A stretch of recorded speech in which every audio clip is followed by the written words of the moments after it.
Time to have a quick talk about how to keep your plants looking healthy indoors. This tomato plant is a dwarf one, and actually it's called a super dwarf variety. It's from AeroGarden, and it's a golden harvest plant. You could just look at the health of the plants, and there's one in here, and it has blossoms all over, and looking fairly good. Beside it is a golden zucchini plant. The variety is called Easy Pick Gold 2 from Gurney Seeds, and it's looking quite lush and very healthy. Even these two tomato plants that are 152 days of age are looking very nice. The secret behind all this is maintenance, and in addition to being able to change out the water in a hydroponic unit and having balanced nutrients, it also comes down to being able to prune plants. Notice inside of the canopy of the two tomato plants that there are some leaves that do not look quite as healthy. Most of these leaves and unhealthy looking branches come from three sources. One would be the age of the plant. The older that it gets, the more unhealthy parts there will be. Now also, as the plant gets older, you'll notice, especially with compact plants, that they will quickly put on additional growth, and they will shade out growth that is underneath. And so that light that's underneath indoors versus outdoors tends to get less light from a grow light above than what the top of the canopy would be. So it's nice to be able to go in to keep the plant healthy and just find these unhealthy leaves, and then go back on the plant and find the source branch and then just snip that off and remove it. And that keeps your plant looking very healthy and promotes longevity. Not just tomato plants, but the squash plant also. These branches were cut off this morning. And you could see that the remaining plant looks quite healthy. The 100-watt light above is able to reach the top of the canopy rather easily. And it continues to put on golden zucchinis that are coming along quite nicely. And if we were to look underneath,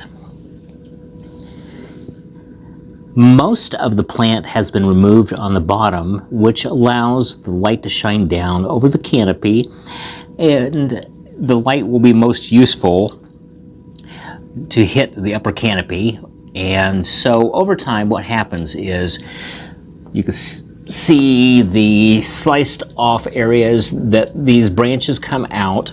And the same with other plants. They tend to have leaves that are not reaching the light up above. They do not grow as quickly, or they start to diminish in health. And for the sake of the plant, it's good to be able to clip those off and not have the plant waste its energy growing those less than healthy, less than optimal branches or leaves. Now, an exception to that would be if your nutrients are out of balance. You may find on a newer clone or a seedling that you start to get some unhealthy looking leaves that are coming off of a new plant. And it's perfectly acceptable to prune these as well. Now, on small plants, it may not be necessary to take off an entire branch, but to come in and to remove a leaf near the base of it.